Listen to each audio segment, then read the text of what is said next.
반갑습니다. 부산광역시 교육청 배익지원관입니다. 아직까지 코로나가 완전히 해결되지 못해서 오프라인으로 실시해야 될 입시 설명회를 이렇게 또 온라인으로 하게 돼서 매우 안타깝게 생각합니다. 오늘 유능한 강사님 두 분을 모시고 하게 되었으니까 끝까지 많은 시청을 부탁드리겠습니다. 처음 2021학년도 대입 설명회 서울지역은 예문여고의 김형길 부장선생님께서 해주실 거고, 부산지역 설명회는 주례여고의 이영식 부장님 선생님께서 해주실 겁니다. 많은 시청 부탁드리겠습니다.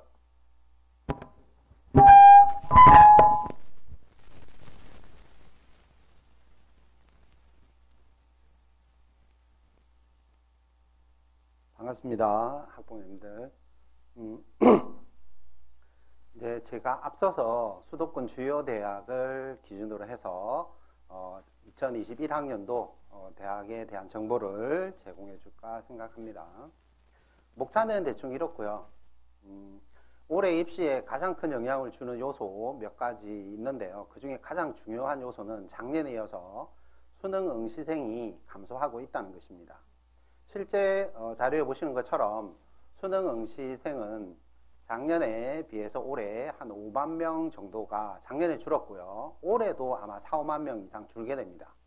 그런데 일반 대학과 전문 대학은 실제 55만 명 이상의 학생을 선발하고 있기 때문에 우리 학생들이 대학을 가고자 마음만 먹는다면 대학 못 갈 일은 없습니다. 하지만 문제는 어느 대학을 가느냐, 또 내가 원하는 대학을 갈 수 있느냐 하는 것은 얘기가 좀 다릅니다. 그래서 지금 수능이랑 학생부 자체가 상대평가 체제로 적용이 되고 있기 때문에 학부모님들이 유의해서 보아야 될 구간이라면 이 등급 구간인데요. 여기 보시는 것처럼 4등급, 5등급, 6등급은 합치면 54%입니다. 그래서 길에 다니는 학생들 2명 중에 1명은 당연히 등급이 4등급, 5등급, 6등급 중에 1명이 됩니다. 잠깐만요. 약간 문제가 있을 것 같아서 세팅 다시 하고 시작하겠습니다. 시작 안 누르셨어요?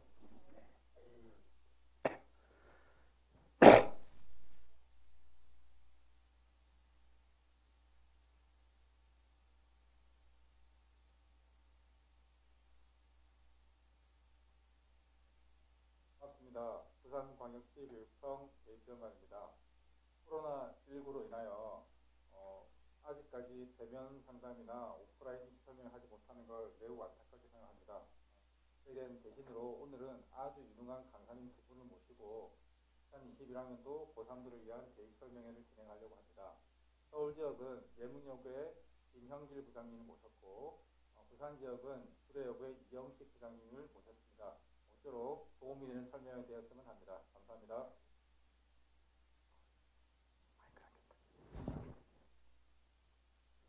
네, 방금 소개받은 예문여고에 근무하는 김영길이라고 합니다. 반갑습니다. 네, 저는 서울 주요 대학에 대해서 입시 정보를 안내해 드릴까 합니다. 목차는 대충 이와 같이 구성이 되어 있고요.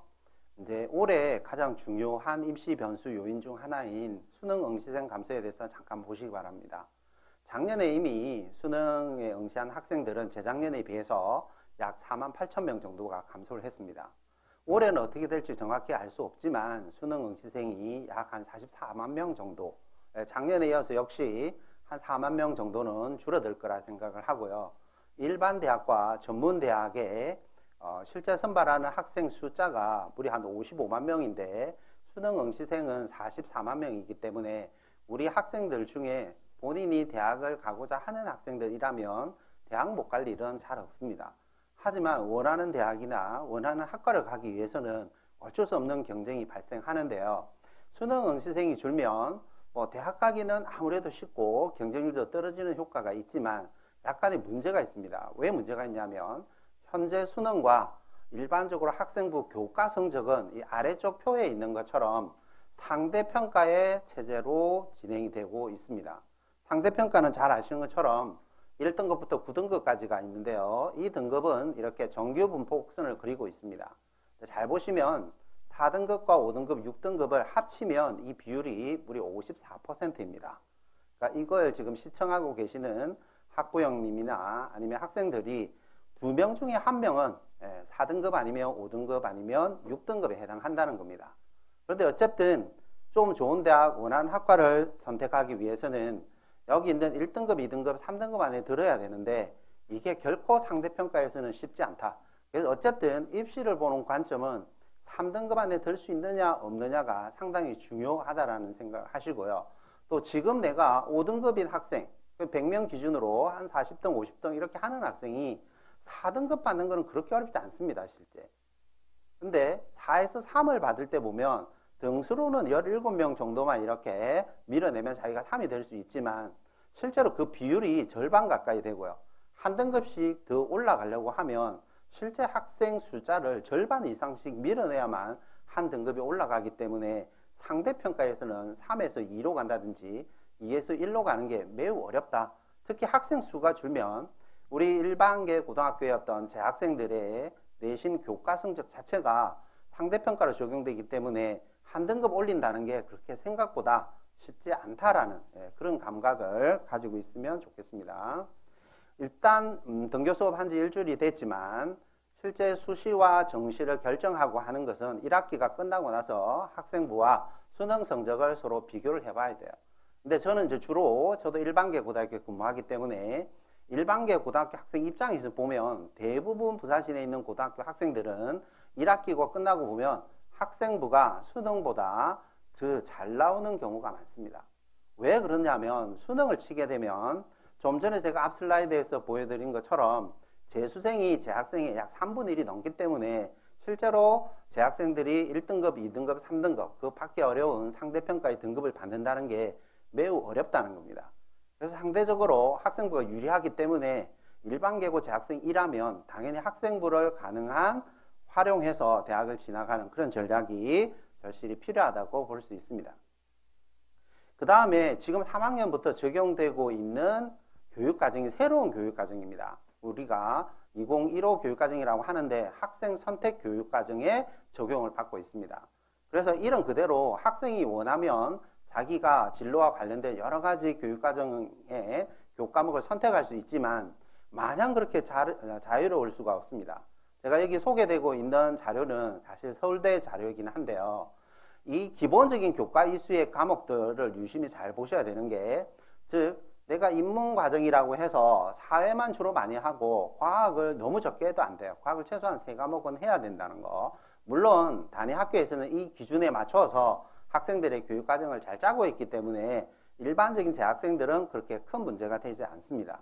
근데 유의하셔야 될 점이 이 밑에 처음으로 서울대가 공개하고 있는 내용입니다.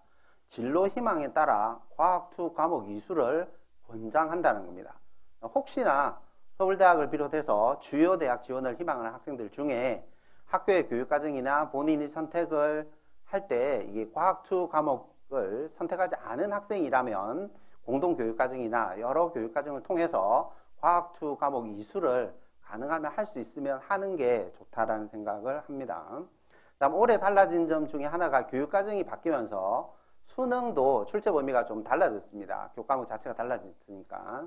하지만 실제 수능이 선택교육과정처럼 이렇게 자유로워지는 것은 2학년부터이고요. 지금 3학년은 작년과 올해 큰 차이 없이 똑같은 식으로 수능은 진행이 됩니다. 근데 차이가 하나 있다면 수학입니다. 수학. 특히 우리 인문계, 일반적인 일반계 고등학교의 재학생들이 상당히 힘들어하는 수학 가형이죠. 이 수학 가형에서 작년에는 기하와 벡터를 쳤지만 올해는 기하와 벡터를 치지 않습니다. 그러면 인문 수학인 수학 나하고 비교해 보시면 수학 1이 동일하고 확통이 동일하고 수학 2와 미적분의 차이 정도밖에 나지 않아요. 그래서 사실 상당히 힘들었던 이 수학 가형에 대해서 올해 재학생들은 충분히 끝까지 수능 준비를 잘 하면 예전에 비해서는 훨씬 더 경쟁력을 가질 수 있기 때문에 특히 자연과정에 수학 가형을 열심히 공부하고 있는 학생은 끝까지 최선을 다하면 좋은 결과 있을 거라 생각을 합니다. 그 다음 또 여러 가지 좀 달라진 것 중에 하나가 2018년 8월 달에 발표된 대입 제도 개편 고교 혁신 교육 혁신 방안입니다. 큰 차이의 변화는 없지만 중요한 차이가 여기 있습니다. 이전에 비해서 개선안에서는 학생부의 창체 기록 글자 숫자가 줄어들었고 행동 특성 및 종합이건 자체도 글자 수가 줄었습니다. 전체 4,000자를 쓸 수 있다가 2,700자밖에 쓸 수 없게 됐습니다. 이거는. 그래서 많이 쓰고 싶어도 쓸 수 없게 됐는데 이렇게 기재 분량이 줄어들게 되면 사실 현실적으로 특목고라든지 전국 단위 자사고 학생들의 어떤 학생부 기록에 비해서 일반계고 학생들이 저는 절대로 불리하지 않다고 보고 있고요. 또 이 고교 혁신 방안 안의 내용을 보시면 현재 교육부는 특목고를 일반계고로 이렇게 전환시키는 그런 내용이 담겨 있습니다.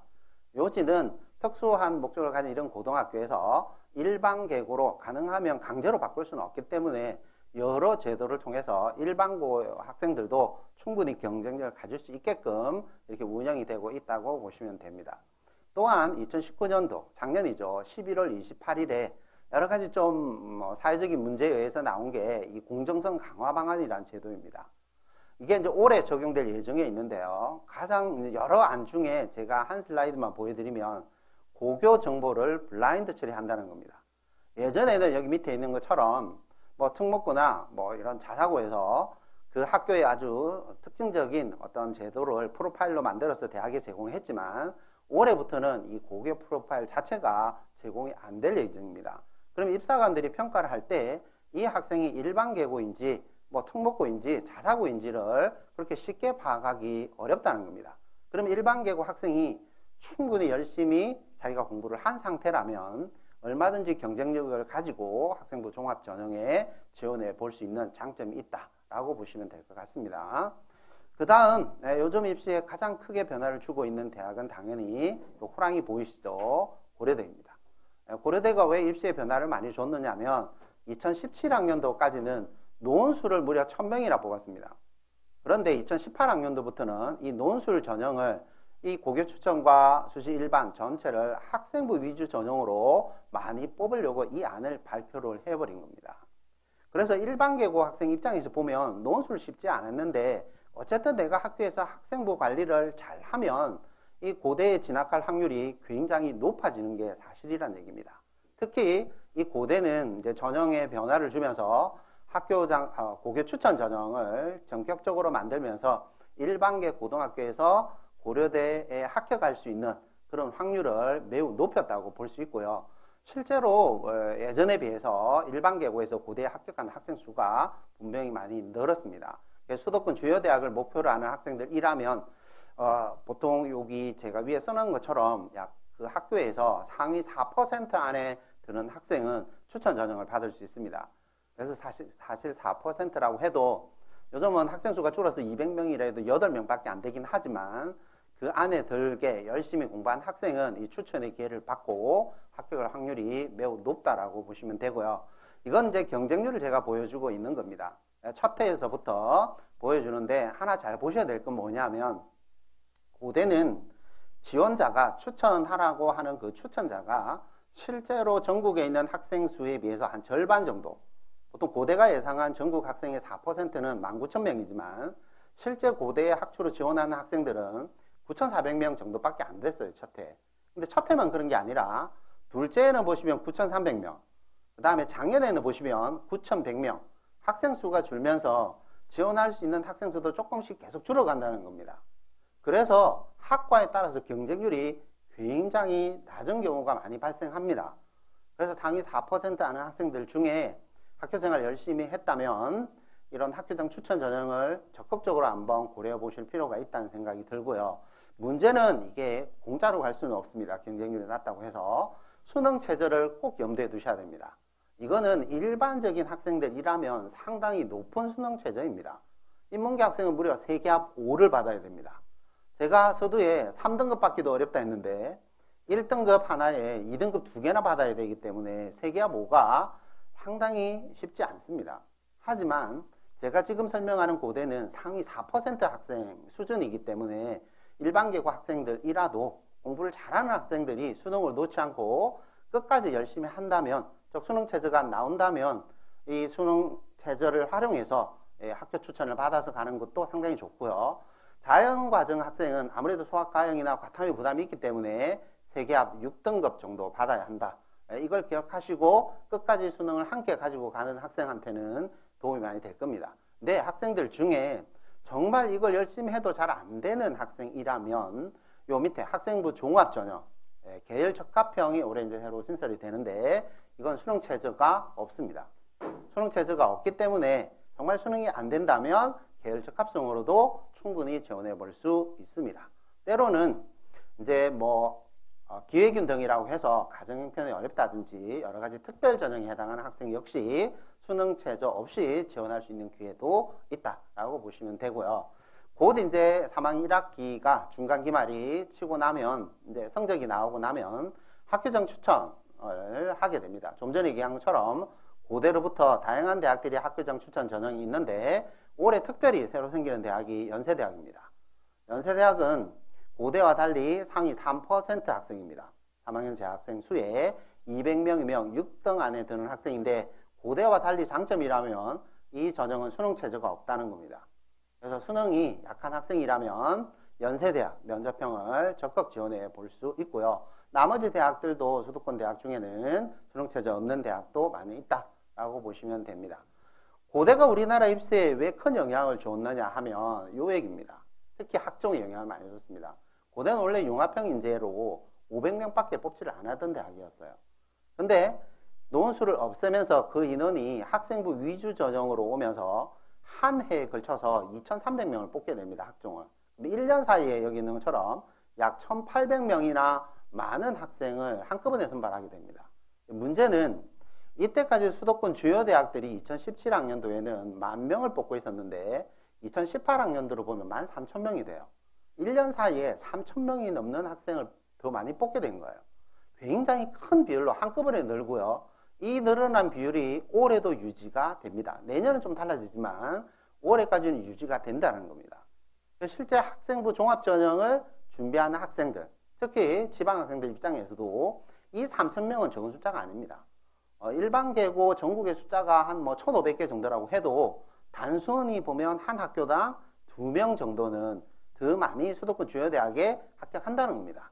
물론 학교라 학생이 준비를 많이 한 그런 학종을 잘 준비된 그런 학교에서는 학생 수가 더 늘어날 수도 있다는 겁니다.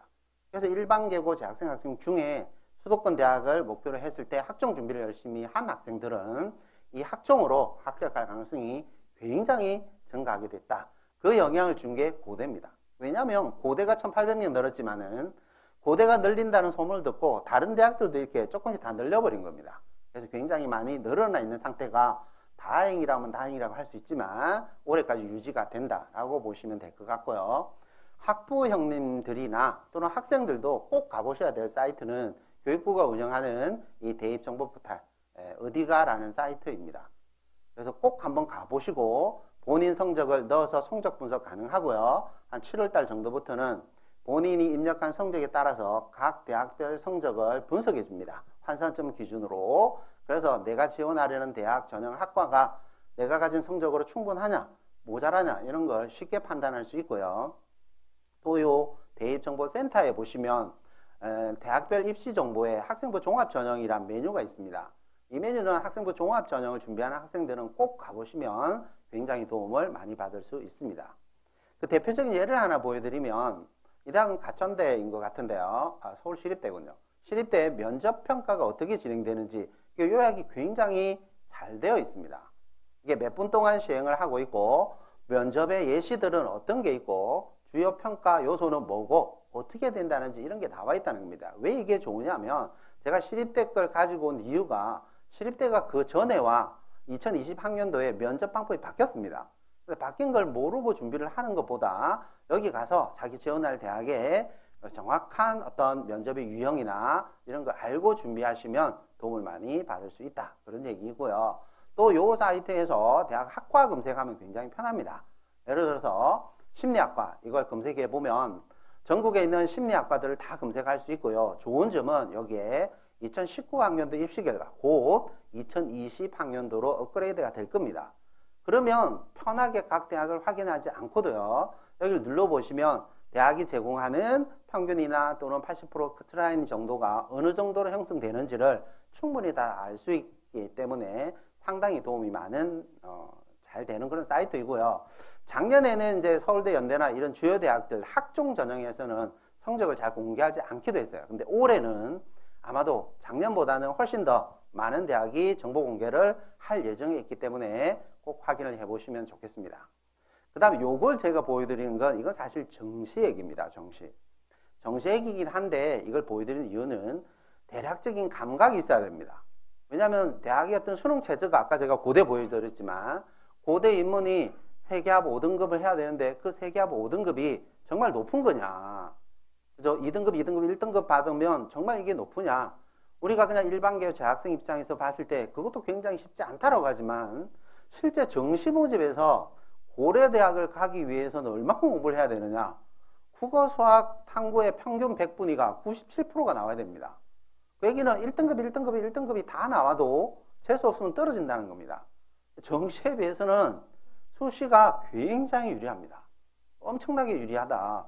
그렇게 기본적으로 감을 잡으시고요. 부산대를 기준으로 해서 보면 우리는 이제 수도권 주요 대학은 보통 요 대학까지 이렇게 우리가 설명을 합니다.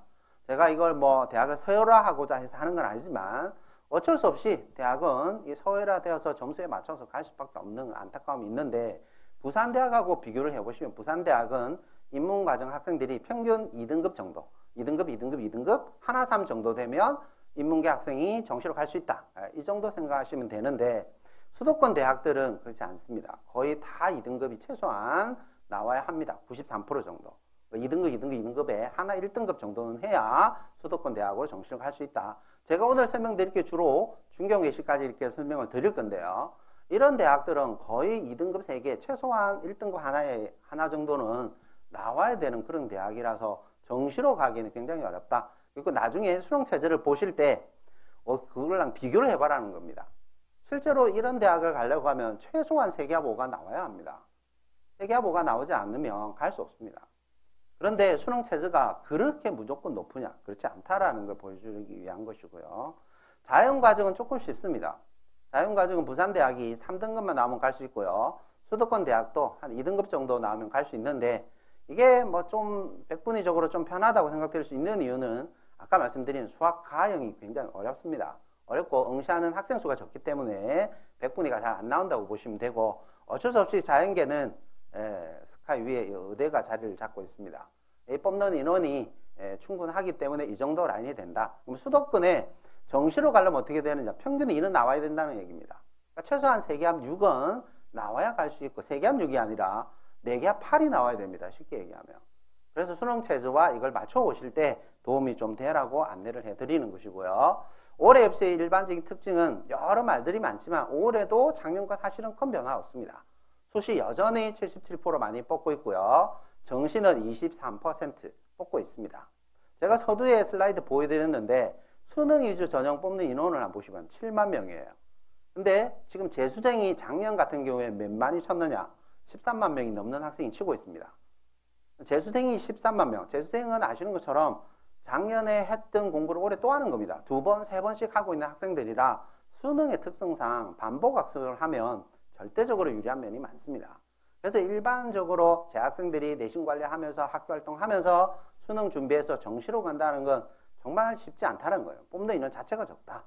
근데 다행스러운 건 일반계고 학생들, 재학생이 준비할 수 있는 이 학생부 위주 전형이 거의 67% 정도. 굉장히 많다는 겁니다. 결국 학생부만 잘 관리를 해도 갈 수 있는 기회는 정말 많고요. 그 다음 편의상 이 교과 전형과 학종 전형의 비율을 보시면 학생부 종합 전형이 그렇게 많이 뽑지는 않습니다.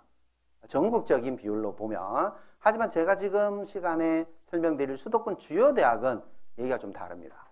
이걸 한번 보시면 혹시 이 강의를 듣고 있는 학생이나 학부모님 중에 우리 애는 선생님 그냥 학교활동 별 필요 없고 그냥 내신 성적만 열심히 관리해서 수도권 대학 갔으면 한다. 못 갑니다. 왜? 안 뽑으니까요. 서울대 한 명도 안 뽑고요. 연대도 안 뽑고요. 서강대, 성대, 경희대가 아예 교과정 자체가 올해는 없습니다. 내신에 아무리 5, 1등급이나 해도 가고 싶어도 갈 수 없다는 겁니다.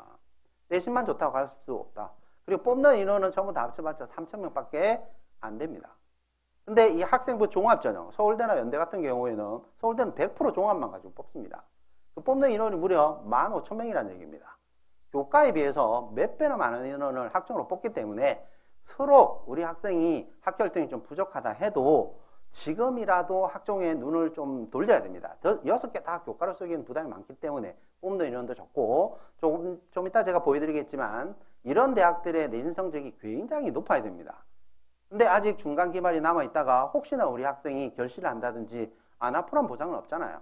한 번만 실패를 해도 내신 성적이 많이 떨어지기 때문에 기본적으로 수도권 대학을 지원하는 학생은 재학생이라면 학종을 절대로 놓치면 안 된다.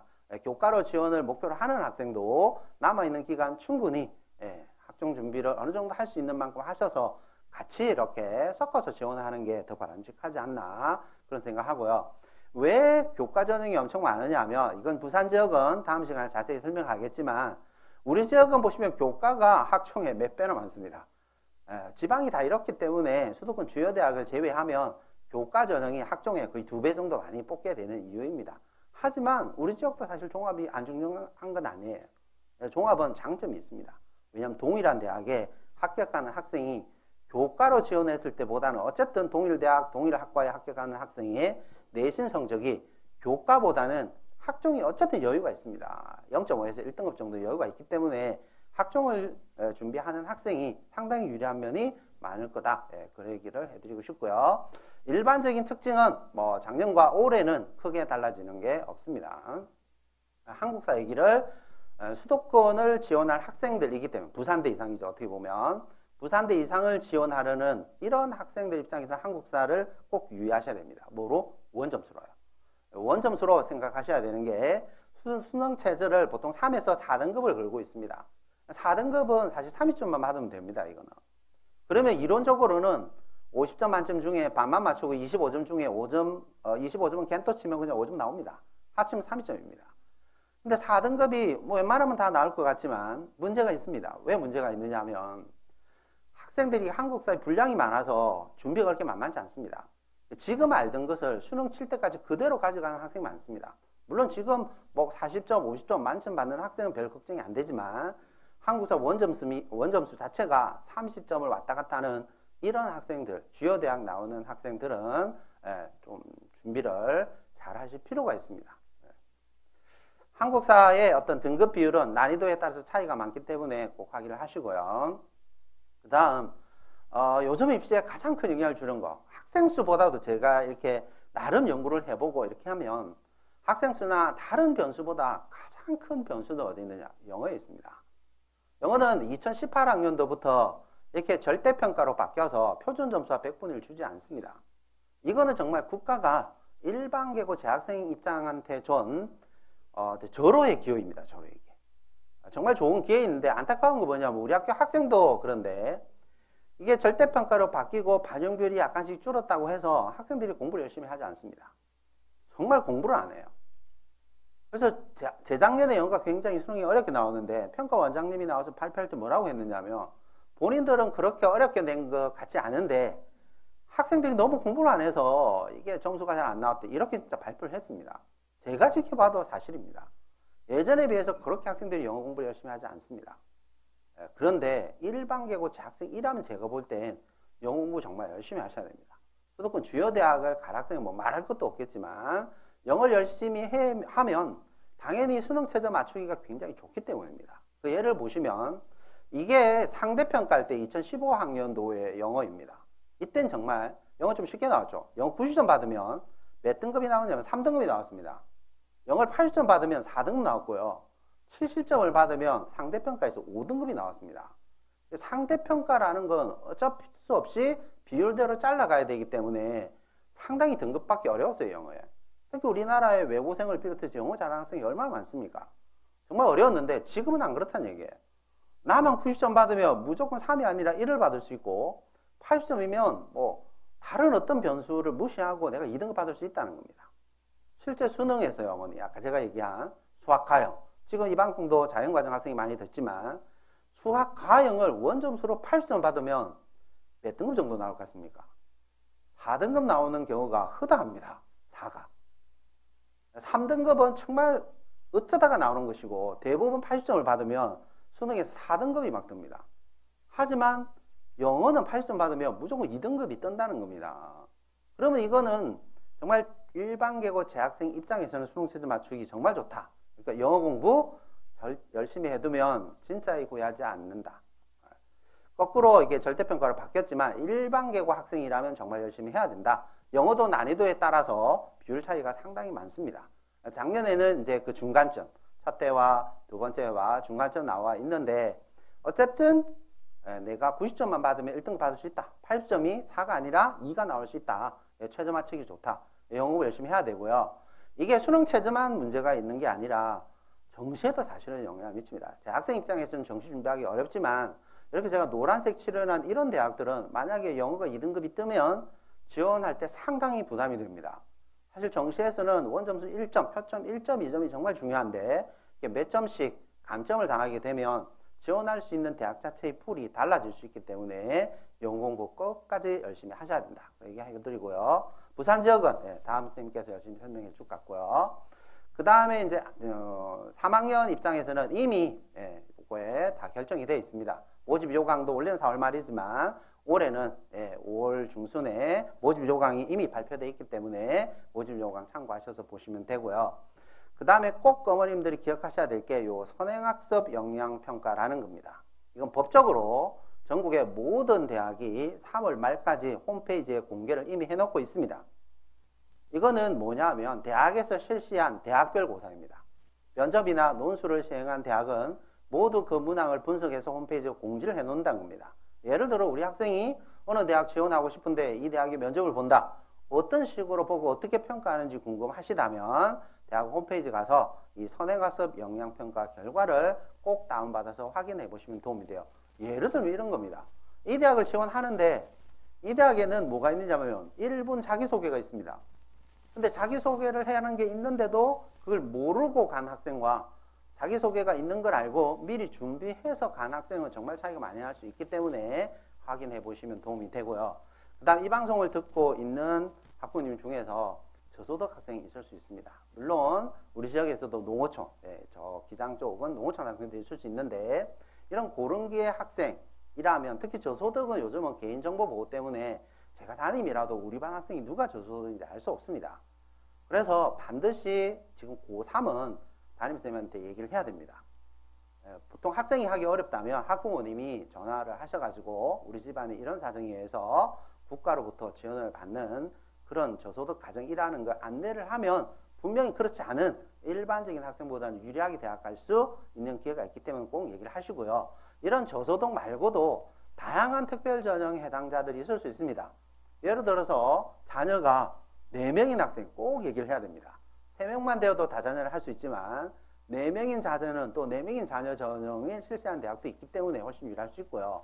부모님이 국가유공자라든지 또는 차상위 전형이라 국가유공자 또는 뭐 할아버지가 독립유공자라든지 또는 부모님이 특정직 공무원 있잖아요. 그죠? 소방이나 경찰 뭐 이런 특정직 공무원들은 상당히 유리할 수 있기 때문에 꼭 집에 특별한 어떤 전형으로 지원할 수 있는 기회가 있는 학부모님이라면 담임선생님한테 꼭 안내를 했으면 좋겠습니다.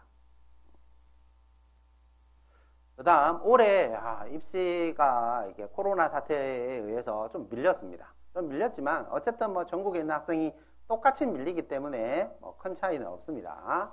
하나 보셔야 될 거는 이제 평가원 모의고사 각 학력평가 자체도 이거 조금씩 일정이 밀려 있기 때문에 참고하시면 되겠고요.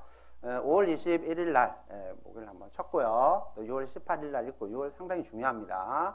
그 다음 9월 달 교육과정 평가원 모의고사 일정은 요렇다라고 보시면 되고 수능도 많이 밀려가지고 올해는 12월 달에 수능을 치게 됩니다. 그렇게 보시면 되고요. 요거는 뭐 때문에 보여드리냐면 혹시나 학생들 중에 수능을 나중에 과목 선택을 할 때 뭐 큰 차이가 나지 않고 뭐 다 이렇게 열심히 잘하는 학생이라면 꼭 응시인원도 한번 볼 필요가 있습니다. 이 비율이. 그래서 인문과정 학생이라면 생활과 윤리나 사회문화 이게 응시 비율이 굉장히 높다라는 거. 그러면 학생 수가 많기 때문에 큰 변수가 많이 안 생기기 때문에 가능하면 이 두 과목 하면 좋지만 아니면 한 과목 정도라도 요 과목을 한번 주의해서 다 비슷하다면 특히나 뭐 학생이 선생님 저는 한국지를 엄청 잘합니다. 그럼 해야죠. 하지만 그렇지 않다면 인원수 비교를 꼭 한번 보시고요. 자연과정 학생 보시면 특히 지구가 굉장히 그 점유 비율이 높아지고 있습니다. 해봐도 높고 올해도 뭐 조사 안 해봤지만 당연히 지구과학이 더 높아질 가능성이 있기 때문에 다 비슷비슷한 학생이라면 또 두 과목 선택한다면 가능한 지구과학 과목 정도는 선택하시는 게 좋겠다는 생각을 하고요. 이거는 이제 몇 년 된 우리 학교의 내신 성적입니다. 학생이 없는데 이걸 제가 보여드리는 이유가 있습니다. 아직 성적이 안 나왔지만 등수를 한번 보라는 얘기입니다. 어떤 학교에 이 시절에는 우리 학교에서 226명 시절이었어요. 226명이 있을 때는 전교 10등 하면 앞에 몇 등급이 나오냐 2점대가 찍힙니다. 1을 찍지 못한다는 거예요. 아까 제가 어디 가도 안나 했고요. 또 담임선생님한테 가시면 세상에서 제일 좋은 대입상담 프로그램이 있습니다. 그 프로그램 보시면 어느 대학, 어떤 전형, 어떤 학과가 몇 등급 정도의 학생이 가는지는 다 알 수 있습니다.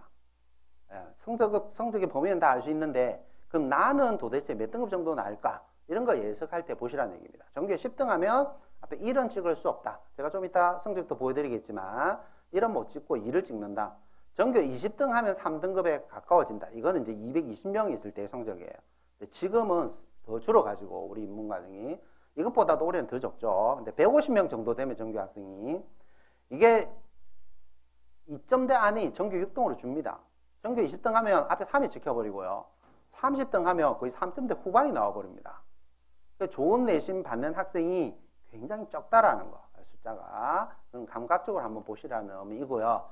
교과전형부터 간단하게 설명을 할 건데요. 다른 거는 뭐 많이 얘기를 들으셔도 되고 자료를 보셔도 되는데 제가 볼 때 입시에서 가장 중요한 건 뭐냐? 변화를 보셔야 됩니다. 그러니까 예를 들어서 고려대 학교 추천 1회 작년도 입시 결과 담임선생님한테 물어보면 다 알 수 있습니다. 올해 잘하면 어디가에 다 공개를 할 수도 있습니다. 알 수는 있는데 문제는 올해 우리 학생이 추천 대상자가 돼서 학교 추천을 하고 싶은데 작년에 그 학교와 동일 전형으로 썼을 때 과연 합격할 수 있느냐 없느냐 이건 참 어렵습니다. 왜 어려우냐? 이 전형이 완전히 다 바뀌어버렸습니다. 일단 모집 단위 자체가 달라졌거든요. 400명 추천을 뽑다가 1, 2 합쳐가지고 1100명이에요. 어찌 보면 학추2하고 숫자가 비슷하긴 한데 전형 자체가 다릅니다. 1단계 3배수로 뽑을 때는 예를 들어서 학생부 교과가 너무 안 좋은 2점대 이런 학생이었으면 1단계 3배수에서 다 불합격할 확률이 높아요. 근데 올해는 단계가 없기 때문에 2점대 정도 되는 학생도 과감하게 지원해 볼 수도 있다는 겁니다. 왜? 단계에 걸려서 탈락할 일은 없다는 겁니다. 그 다음에 차이는 뭐냐? 수능 최저에도 있습니다. 세기압 6이 세기압 5로 바뀌었다는 겁니다. 이게 1등급 변화인데 뭐 그렇게 중요할까요? 상당히 중요합니다. 어머니. 왜? 세기압 2는 2등급, 2등급, 2등급 3개만 나오면 돼요. 2등급은 100명 중에 11등 안에 들면 되는 범위잖아요. 근데 5가 되려면 어쨌든 간에 1이 하나 나와야 됩니다. 1이. 1은 4등 안에 들어야 돼요. 굉장히 어렵다는 겁니다. 공부 잘하는 학생 입장에서 보면 100명 중에 11등 안에 드는 거와 4등 안에 드는 것은 실제 수능에서요. 재수생 그렇게 많이 치는 그런 수능에서 1을 하나 더 찍어야 되는 건 굉장히 어렵습니다. 7에서 6 갈 때도 7은 여유가 있잖아요. 한 개 3이 나와도 됐다라는 거예요. 혹시 못 친 과목이 3이 나와도 되지만 이제 3을 허락하지 않는다는 거예요. 1등급이지만 굉장히 많은 학생이 여기 포함됩니다. 그래서 수능 최저가 상당히 높아졌기 때문에 작년에 어떤 성적보다도 약간의 여유를 가지고 지원해야 된다는 겁니다. 변화가 생겼을 때 이 변화를 판단하는 게 굉장히 어렵습니다. 학부모님 당연히 어렵고 학생도 어려울 겁니다. 그럼 당연히 학교에 가서 선생님께 문의를 해야 돼요. 실제로 고대 결과는 보니까 이렇던데 선생님 제가 올해 이 정도 되는데 지원 가능할까 안 할까 이런 걸 선생님과 함께 이렇게 고민을 충분히 해보셔야 되고요.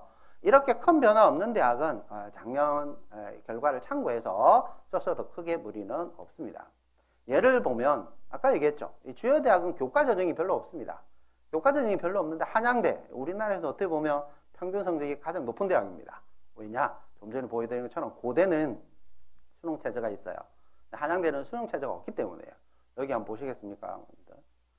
1.06 3년 동안에 거의 2등급 한 과목, 두 과목이 있어야 됩니다. 굉장히 높은 성적을 요구한다. 그래서 아무리 내가 내신 관리를 잘 하던 학생도 3학년 이렇게 한 번만 삐끗하면 문제가 생길 소지도 있다. 그래서 교과만 준비하는 건 사실 위험할 수 있다는 거 보여드리고요. 나머지 중앙대나 외대, 시립대 같은 경우에는 보면 이렇게 큰 변화가 없는 대학은 그대로 지원하셔도 돼요. 그다음에 이제 특이하게 중앙대 학교장 추천 받게 되면 수능 최저 없다라는 거. 그다음 외대 같은 경우도 유의하셔야 됩니다. 그죠? 이게 원래는 수능 최저가 없었는데 올해 수능 최저 생깁니다. 이건 하늘과 땅 차이만큼 큽니다. 수능 최저가 없다가 생긴다는 얘기는 작년에는 수능과 상관없이 아주 시골이라 시골. 부산 말고요. 아주 시골에서 내신 올 1등급 자리가 수능 올 5등급 나오는 학생도 있습니다. 그런 학생들의 로망이었지만 이제는 안 됩니다. 어쨌든 수능 최저가 생겼다는 거. 2등급 2개도 굉장히 높기 때문에 어쨌든 외대를 지원할 때는 작년 성적보다 약간 여유를 둬도 된다는 거죠. 왜냐하면 수능 최저가 없다가 생겼으니까. 내가 이 수능 최저를 맞출 수만 있다면 작년 결과보다도 약간 여유 있게 생각해 볼 수도 있다. 하지만 변수가 있습니다.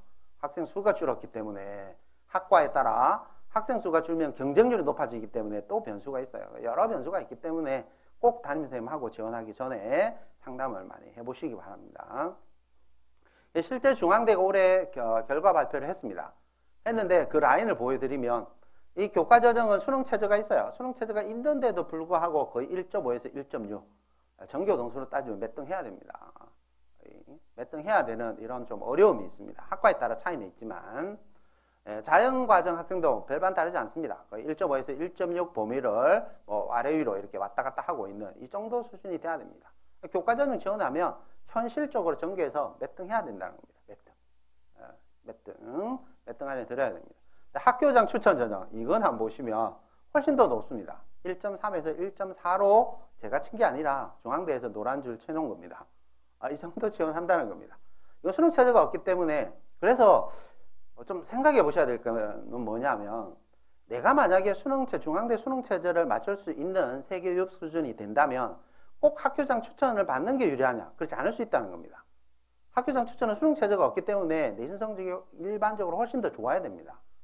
하지만 내가 수능 최저를 맞출 수 있다면 굳이 학교장 추천을 다른 학생한테 양보하고 그냥 교과전형으로 쓰시는 게 더 유리할 수 있다는 겁니다. 합격 가능성이 아마 더 높을 수도 있습니다. 실제 결과도 그렇고요. 그래서 학교장 추천이 대학생한테 굉장히 유리하지만 꼭 유리한 건 아니다. 물론 단서는 수능 최저를 맞출 수 있느냐 없느냐에 있다라고 보시면 되겠습니다. 이런 책자에 종류한 거 많이 있고요.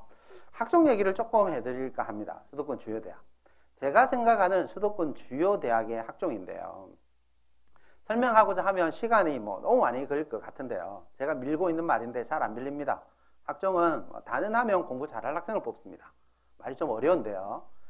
우리 애가 학종으로 적합하냐 또는 학생 입장에서 선생님 제가 학종으로 갈 수 있는 학생 같아요 또는 합격 가능할까요? 뭐로 판단할 수 있느냐? 정말 입사관들이 볼 때 대학에 있는 입학사정관들이 볼 때 학생이 우리 대학 우리 학과에 와서 누가 더 공부를 잘할 수 있는 학생이냐로 뽑는다고 보시면 됩니다. 제가 생각할 때는 어떤 학생이 잘할 학생이냐? 제가 생각할 때는 이제 이런 학생입니다. 조금 풀면 이건 제가 하는 말이 아니라요. 입사관들이 하는 얘기입니다. 수도권 주요 대학을 쓰는데 지식의 양은 있어야 돼. 이게 쉽게 얘기하면 기본 내신은 돼야 된다는 거예요. 일반계에서 내가 아무리 학교 활동을 많이 해도 4, 5, 6, 5, 6, 7 받고 가면 다 불합격입니다. 기본적으로 아까처럼 교과처럼 1점대 초반이 아니라도 그죠? 거의 한 2등급을 전후하는데 2에서 3등급 이런 수준은 양이 된다고 본다는 겁니다. 이 정도는 수도권 주요 대학에서도 충분히 공부할 수 있는 역량으로 보고 있고요. 그런 학생들이 평소 학교 생활을 할 때 뭔가 궁금한 거, 호기심을 가지고 자기가 호기심을 해결하기 위해서 좀 깊이 있는 공부를 해본 결과가 있느냐, 그걸 자기가 또 활용해 본 경험이 있느냐. 이 도전도 그런 겁니다. 아까 서울대가 요구한 것처럼 과탐2 어렵거든요. 정말 그 학교에서 공부 잘하는 애들만 선택해서 배우고 있어요. 하지만 적극적으로 자기가 필요한 과목이라면 도전해서 한번 해보는 경험을 가지라는 겁니다. 그걸 좀 다르게 표현하면 이걸 해본 학생이 있느냐는 거예요. 진짜 알고 싶은 게 있어야 돼요. 그냥 선생님이 알려주는 거, 요즘 우리가 온라인 강의 했다고 해서 선생님 강의해 주는 것만 딸딸 외워서 시험 잘 치는 애가 아니라 뭔가 수업 듣다가 궁금한 게 있으면 자기가 진짜 주도적으로 한번 알아가 보고 공부해본 경험을 가진 학생이 학종으로 붙는다는 겁니다. 그걸 지금도 할 수 있습니다. 절대 늦지 않습니다. 지금 수업을 들을 때 내가 과목별로 궁금한 게 있으면 메모에 뒀다가 내가 궁금한 게 당연히 중간고사 안 나오고 기말고사 안 나올지라도 자기가 방학을 활용해서 내가 거기에 대해서 좀 더 알아볼 수 있는 경험이 있으면 학종에 충분히 갈 수 있다라는 것이고요. 학종을 한양대가 중요하게 평가하는 항목도 보시면 당연히 수상도 중요하지만 상체, 세특, 지금은 세특 시대라고 합니다. 세특이 무엇보다 중요합니다. 이 세특을 갖춰가고 여러 가지 학교 활동을 갖춰갈 때는 내가 진짜 알고 싶은 걸 알아가 본 경험이 쌓이는 게 중요하다. 예를 제가 하나 보여드리면 이건 제가 쓴 게 아니라 선생님들이 쓰는 학생부 기재요령에 나오는 겁니다. 실제 이런 내용은 뭐 누구나한테 다 써줄 수 있는 내용입니다. 제가 수업을 했으면 수업 내용을 다 써주고요. 요즘은 과정평가나 수행평가를 합니다. 그래서 예를 들어 염색체 모형에 대한 무슨 과정을 UCC를 제작하게 해요. 그럼 숙제나 뭐 과정평가, 지금은 올해부터는 숙제도 안 되지만 학교에서 이런 걸 제작했다고 하면 누구나 똑같이 이렇게 써줄 수 있어요. 그런데 어떤 학생이 있느냐, 이걸 써주는 학생이 있다는 겁니다. 그러니까 이게 가려진 학생이 있고요. 그러니까 UCC를 제작했는데 솔직히 못했는데 내가 못했다고 쓸 수는 없잖아요. 그냥 한 사실만 쓰는 거예요. 근데 정말 열심히 하고 잘한 학생은 당연히 이렇게 써줍니다. 그러니까 이게 있는 학생과 없는 학생은 동일한 활동을 했지만 평가 분명히 다를 수 있다. 그 다음에 이것도 뭐 유전자 찬반 토론, 이거 뭐 수업 시간에 다 하면 토론 다 해요. 누구나 참여해서 다 합니다. 다 하는 건 똑같은데 문제는 어디에 차이가 나느냐, 그 다음을 보시기 바랍니다. 이 학생은 이후 자기가 이 토론은 그냥 토론해서 그냥 과정평가 점수 받으면 되지만 이걸 좀 더 한 단계 발전시켜가지고 좀 더 찾아본 겁니다. 자기가 좀 더 공부를 깊이 있게 해보고 그걸 활용해 보는 거예요. 자기의 지식을. 학교 신문에 기고해보고 이런 활동을 한 학생과 안 한 학생은 정말 차이가 크다는 겁니다. 정말 수도권 주요 대학의 학종, 아니라 부산 지역이든 어느 대학의 학종으로 지원하고 싶은 학생이 있다면 이와 같이 그냥 했다는 것보다 선생님들이 정말 잘하는 학생처럼 보이게끔 써주는 학생부를 만들어가는 게 정말 중요하다. 그 얘기를 해두고 싶고요. 학종은 장점이 상당히 많습니다. 수도권 주요 대학 일반계고 학생 입장에서. 왜냐? 수능 최저가 없습니다. 서울대도 심지어 없어요. 이 일반 전형 보시면 예체능만 있지 나머지는 다 수능 최저가 없습니다. 정말 우리 지역 학생들 중에서도요, 이런 학생 많습니다. 지균으로 안 쓰는지 못 쓰는지 모르겠지만 수능 최저 쉽지 않습니다. 여기를 안 쓰고 여기로 쓰는 학생들 많습니다. 진짜 많습니다. 현실이. 이게 쉽지 않기 때문에 과탄2에 또 등급이 나와야 되는 그런 어려움이 있기 때문에 실제로 일반 전형으로 지원하면 수능 최저 없이 합격하는 학생들 많이 있다니까요. 특히 일반계고 학생들 굉장히 많습니다. 그 다음 보시는 것처럼 고대를 제외하면 나머지 대학은 다 수능 최저가 없다. 정말 유리할 수 있다는 것이고, 연세대학 같은 경우에도 다 수능 최저가 작년부터 없습니다. 그래서 실제로 수능이 좀 부담이 많은 일반계고 재학생들은 굉장히 오히려 수도권 주요 대학의 학종이 매우 유리할 수 있습니다. 고대도 수능 최저 없는 전형 여전히 존재하고 있고요. 그 다음 뭐 서강대, 성대, 한양대 다 없습니다. 이화여대만 미래인재가 수능 최저가 있고 나머지는 다 똑같다. 근데 아까 제가 말씀드린 것처럼 이런 거 보셔야 됩니다. 인문계 같은 경우 이화여대 미래인재가 세계합 5에서 세계합 6으로 수능 최저를 한 등급 낮춥니다. 한 등급이 결코 적지 않다라는 거. 그러면 이 대상자가 굉장히 많이 늘기 때문에 이화여대 인문과정 학생들이 지원할 때는 작년 성적만 보고 지원하시면 안 된다는 거예요. 유의하셔야 됩니다. 수능 최저가 낮아지면 성적은 좀 더 좋아야 한다. 꼭 명심하실 필요가 있습니다. 나머지 중앙대, 경희대, 외대, 시립대도 마찬가지입니다. 다 수능 최저가 없습니다. 수능 최저가 없고, 그 다음에 이렇게 신설된 전형 같은 경우에는 자료가 없습니다. 어떻게 될진 알 수 없지만 아무래도 이 면접이 있는 거와 없는 것도 차이가 큽니다.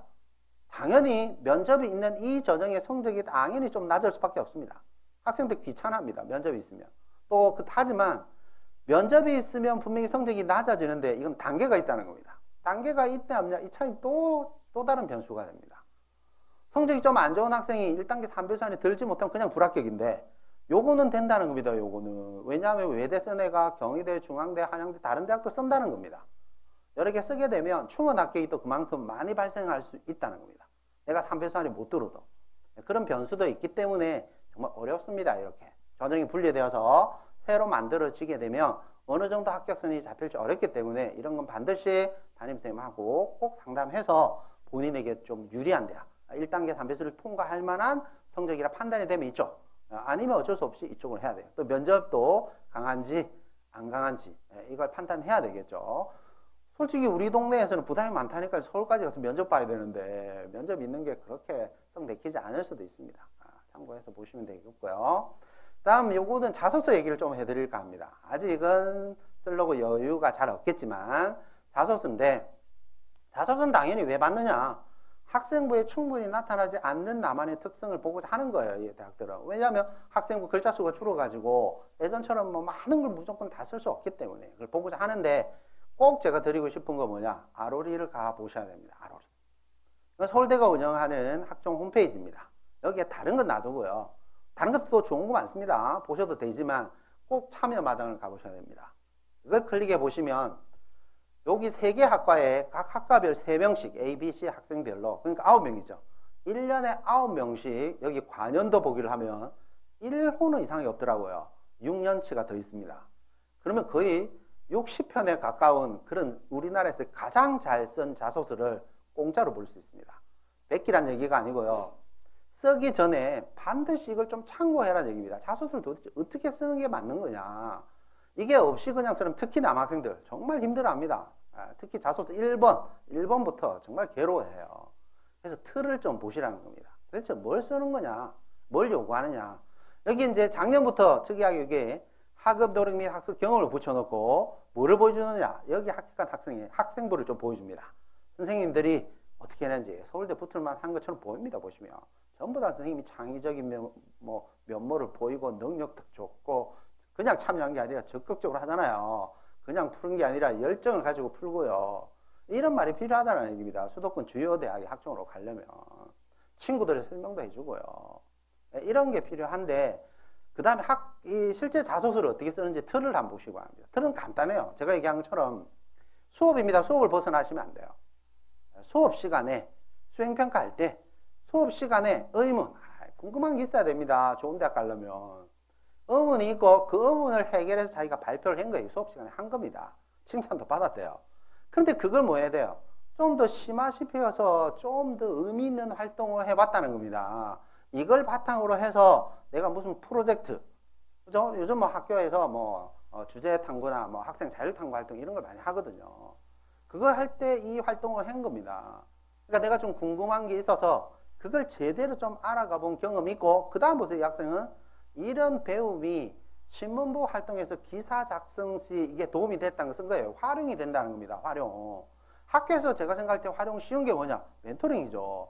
내가 좀 이런 내용들, 벡터, 시험에 잘 안 나오는 좀 어려운 벡터 공부를 열심히 했어요. 벡터 공부한 다음에 시험에 잘 안 나오지만 궁금해하는 친구들한테 알려줬다. 그런 거죠. 그래서 내가 궁금한 게 있을 때 좀 더 깊이 있게 공부해보고 내 배운 걸 내만 갖고 있는 게 아니라 활용해보는 겁니다. 활용. 이런 예시가 정말 잘 되어 있습니다. 그래서 여러 편이 있기 때문에 이런 기본적인 틀들을 보시면 충분히 참고가 되고요. 이거 유명한 자소서죠. 2017학년도 인류학과. 학생 특이하게 한자를 써요. 사자성어를 쓰고 이렇게 시작한 건데, 이거 따라하는 학생들 많습니다. 사자성어 대신에 영어 격언 이런 거 막 쓰고 이러는데, 그래 할 필요는 없어요. 틀만 보시면 돼요. 뭐라 썼느냐? 호기심을 가지고 간다는 거예요. 호기심. 뭔가 수업 시간에 내가 궁금한 걸 가지고, 그 다음에 이 궁금한 걸 해결하기 위해서 서울대는 정말 독서 중요하게 생각하거든요. 독서로 이어져서 이걸 넓혀가는 겁니다. 확장. 내가 좀 더 심화된 공부 해보고요. 그 다음 뭐였느냐? 지 공부한 걸 적용했다는 겁니다. 적용. 그냥 딱 학종이 요구하는 스타일인 거예요. 내 궁금한 걸 좀 더 깊이 있게 자기 주도적으로 열심히 공부해보고 그걸 내가 적용해보는 이 체제가 자소서 1번입니다. 거의 모든 자소서는 이렇게 되어 있습니다. 그러니까 꼭 이걸 확인하시고 해보라는 거고요. 이거는 수도권 주요 대학, 6개 대학들이 이런 평가 지표라고 해서 체크치라고 하는데, 이런 거 다 하면 신이죠, 신. 근데 이 내용도 잘 보시면 이게 도전적인 과제나 과목 이수하고 있느냐, 도전 정신 좀 있어야 돼요. 내가 공대를 가고 싶으면 물리2가 필요하면 물리2 해야 된다는 거예요. 내신 따기 어렵다고 안 하는 것보다 학종은 하는 게 더 낫게 본다는 거고요. 여기도 똑같은 얘기가 있습니다. 열정 좀 깊게 학습해봐야 된다는 거예요. 내신만 잘 따는 게 중요한 게 아니라 시험에 안 나와도 좀 열심히 공부해봤느냐, 폭을 확장해봤느냐, 내신 공부 아니라 내가 정말 궁금한 거 책도 읽고 찾아도 보고 연구도 해보고 탐구도 해본 경험이 있느냐, 이 똑같은 얘기예요. 요약하면 전부 같습니다. 그래서 이렇게 외연으로 확장해봤느냐, 자기 해봤느냐 이런 겁니다. 많이 써놨지만 다 똑같은 얘기입니다. 이런 거 다 일일이 다 하면 이거 신이죠. 딴 거 필요 없습니다. 딱 이거만 하면 됩니다. 그래서 정말 간단합니다. 어떻게 보면 내가 어쨌든 학종으로 합격하고 싶으면 내 학생부에 알고 싶은 걸 알아가보고 공부한 경험이 얼만큼 많이 잘 쌓여 있느냐, 이게 중요하다는 거예요. 선생님, 제 학생부는 아무리 봐도 없습니다. 된다니까요. 지금 하면 돼요. 지금 수업 들을 때 정말 과목별로 궁금한 거 찾아보고요. 얼마든지 시간이 있어요. 기말고사 치고 나서 8월, 올해는 방학이 뒤로 미뤄져 있기 때문에 8월달 얼마든지 방학 동안에 각 과목별로 내가 원하고 확인하고 싶은 것들 해볼 수 있는 기회는 분명히 있습니다. 그걸 충분히 활용해서 얼마든지 수시에 지원할 수 있는 기회 있다. 결코 학종이 나하고 상관없는 전형은 아니다. 이런 얘기 해두고 싶고요. 논술 전형은 뭘 제가 설명하고 싶으냐. 논술을 하고 싶은 학생은 지금은 좀 늦은 감은 있지만 그래도 선생님이 뭐 교과도 안 되고 뭐 학종도 전혀 준비 안 되고 이왕 안 될 것 같아. 근데 수도권 가고 싶다라고 하면 풀어봐야 됩니다. 제가 드리고 싶은 건 본인이 직접 이걸 다운받아서 정해진 시간에 정말 풀어봐서 정말 논술이 제가 될 건지 안 될 건지 본인이 확인할 수 있습니다. 특히 주요 대학, 논술이 있는 대학을 쓰고자 하는 학생은 단순히 학원 가서 학원 선생님이 네 논술을 하면 된다. 몇 달 동안 수백만 원 꼬라박는 것보다 자기가 판단해 보셔야 돼요. 자기가 직접 풀어보면 자기가 딱 감이 옵니다. 학생이 더 잘 알아요. 학생이 직접 풀어보면 이게 정말 내가 좀 준비를 하면 될 수 있다, 안 된다를 스스로 판단하시고 대학별로 유형이 다르기 때문에 스스로 확인을 해서 할 만한 대학을 위주로 선택하시는 것이 도움이 될 거란 얘기고요. 논술은 어쩔 수 없이 논술이 제일 중요하고요. 아울러 수능체제가 다 있습니다. 거의 대부분 다 연대 빼고 나면 연대 한양대 빼면 다 수능체제가 있기 때문에 수능체제에 각별히 유의하셔야 되고요. 상당히 어려워 보시는 것처럼 인원수가 상당히 많이 줄어듭니다. 경쟁률이 더 치열해질 가능성도 있기 때문에 준비하는 학생은 정말 자기한테 맞는 대학을 잘 선택해야 됩니다. 나머지 대학들도 다 그렇고 전반적으로 학생 숫자가 굉장히 줄어듭니다. 학과가 몇십 개인데 100명밖에 안 뽑으면 경쟁률 굉장합니다. 잘 준비하셔야 되고 이거는 학원 안 가는 학생들 때문에 보여드립니다. 혹시 여건이 안 돼서 학원 못 가면 학교에서 여러 가지 특강도 들을 수 있지만 EBS의 이 대학별 고사 메뉴를 좀 활용해 보시는 것도 도움이 될 수 있습니다. 확인해 보시면 될 것 같고요. 이렇게 첨삭도 해주십니다. 첨삭도 정말 좀 이렇게 도움될 수 있다. 논술이 엄청 어렵지 않다. 최근 논술은 반드시 이게 선행학습 영향평가를 받기 때문에 논술을 출제하는 교수님들이 가장 걱정하는 게 뭐냐? 고등학교 교육과정을 벗어나느냐 안 하느냐를 세상에 제일 중요하게 판단합니다. 정말 열심히 준비한 학생은 의외로 합격 가능성도 높긴 높습니다. 하지만 무턱대고 하는 게 아니라 본인이 잘 판단하셔야 한다. 논술 성적은 어떻게 되냐? 100점 받아야 되는 건 아니라는 겁니다. 그래서 4개 중에 3개 정도 맞춰도 붙는 대학 많다. 난이도에 따라서. 이때 보세요. 난이도가 50점대는 엄청 어렵다는 얘기죠. 근데 1년 만에 보시면 상당히 쉬워진 겁니다. 문과는 항상 보면 쉬워요. 90점대. 절대 어렵지 않다는 겁니다. 이거는 엄청 잘 써야 된다. 그런 얘기를 해드리고 싶고요. 특기자는 할 말이 많지만 정말 잘 맞아야 돼요. 이거는 본인 특성을 아까 특별 전형에 해당하는 학생도 담임선생님과 상담해야 되지만 본인의 특기가 있다고 판단이 되면 미리 꼭 얘기를 하셔야 된다. 결코 쉽지는 않고요. 특기자도 계속 줄입니다. 논술도 줄이는 것처럼 특기자도 굉장히 많이 줄어 있기 때문에 올해도 보시면 연대, 어문화, 과학 이제 다 폐지됩니다. 다 폐지돼서 과고생이 오히려 걱정이에요. 특기자가 없어져가지고 정말 걱정입니다. 오히려 거의 다 지금 없애버리고 있기 때문에 굉장히 많이 줍니다. 외대가 심지어 외국어 특기자 없애버립니다. 올해. 그래서 상당히 많이 줄여 있기 때문에 특기로 가려고 하는 학생들도 굉장히 많이 준비를 잘 하셔야 한다. 소프트웨어 인재를 특기자용으로 또 보면 경희대 이런 데도 있기는 합니다. 소프트웨어 중점학교도 지금 있기 때문에 이 준비된 학생은 꼭 담임선생님하고 특기자는 준비하시고 결정하시면 좋겠고요. 우리 진로진학지원센터에서도 좋은 자료가 많이 있지만 수도권은 이제 서울시 진로진학정보센터에도 좋은 자료가 있기 때문에 참고하시면 도움이 될 것 같고요. 마무리를 하겠습니다. 제가 한자를 잘 모르긴 하지만 한자로 써놓은 겁니다. 이게 적자생존이라는 겁니다. 다윈이 진화론을 설명할 때 환경에 적합한 놈이 살아남는다는 거예요. 진화를 잘할 수 있다. 근데 그것보다는 제가 볼 때 요즘 입시는 학생부에 잘 적혀있는 놈이 살아남습니다. 학생부는 선생님이 적습니다. 뭘 적느냐? 아까 얘기한 것처럼 자기가 얼마나 알고 싶은 걸 알아가보고 제대로 공부해본 경험이 있느냐. 그 경험을 선생님은 소중하게 적어줍니다. 그러니까 학생부가 잘 적혀있는 게 수도권 주요 대학에 합격하는 지름길이라고도 볼 수 있고요. 내신 쉽지 않습니다. 학생부는 당연히 전과목 필요하고 여러 기타 등등 있지만 특별 전형이 진짜 유리하다. 유리할 수 있기 때문에 꼭 선생님한테 그런 조건이 되면 얘기하시고요. 그 다음에 인문, 제가 지금 설명하는 건 수도권 주요 대학만 설명하니까 주요 대학의 수능 준비에 약간 여유가 있는 학생이라면 올해가 거의 마지막이라고 볼 수 있습니다. 알아보 공부 한번 해보시는 거 어떨까 생각합니다. 왜냐하면요. 수능은 이 윤리와 사상이나 세계사 왜 쓰놨겠어요? 작년에 한 개 틀리면 3등 나왔습니다. 정말 변수가 많아요. 내가 정말 잘하는데도 실수해서 한 개 틀리면 등급이 3 나오는 순간에 최저도 못 맞추고요. 정시에도 많은 문제가 생기기 때문에 한번 고려해 보실 만하다라는 생각이 들고요. 입시에서 가장 중요한 건 이겁니다. 작년하고 올해하고 꼭 비교를 해봐야 돼요. 제가 몇 개 짚고 왔지만 작년 뽑는 것만큼 결과는 다를 수 있다고 그랬어요. 모든 대학의 결과는 다를 수 있는데 작년에 뽑는 인원만큼 올해 뽑느냐? 그러면 인원수가 줄면 경쟁률도 만큼 변하느냐? 그 다음에 면접이 있느냐 없느냐? 정말 중요한 수능 최저가 없다가 외대처럼 생기느냐? 아니면 수능 최저가 내려가느냐? 올라가느냐? 정말 많은 변수가 있기 때문에 확인을 잘 하셔야 되고 혼자 판단하기 어렵기 때문에 선생님 도움이 꼭 필요하다라는 생각이고요. 자소서 작성하실 때는 꼭 ROL이 가보셔야 됩니다. 3학 1학기 힘들지만 제가 생각할 때는 3학 1학기 학생부가 세상에 제일 중요합니다.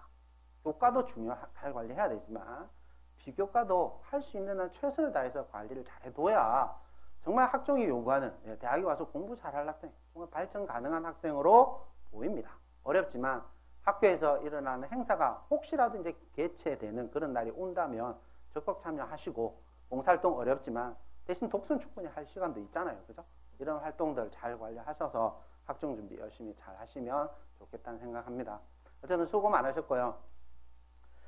제가 어디 원고 끝에 쓰는 얘기입니다. 오랫동안 꿈을 그리면 사람은 마침내 그 꿈을 닮아간답니다. 학부모님들 힘드실 텐데 여기 오셔서 잘 모르는 말 빠르게 1시간 동안 듣고 얼만큼 많이 뭐 가슴에 담아가실지 모르지만 제 얘기 중에 한 꼭지 정도 가슴에 담아가셔서 자제분이 꿈을 이루어가는데 도움이 됐으면 합니다. 수고하셨습니다. 제 강의에 이어서 부산 지역 강의를 주례여고의 이영식 부장님께서 진행해 주실 겁니다. 수고하셨습니다. 어머님.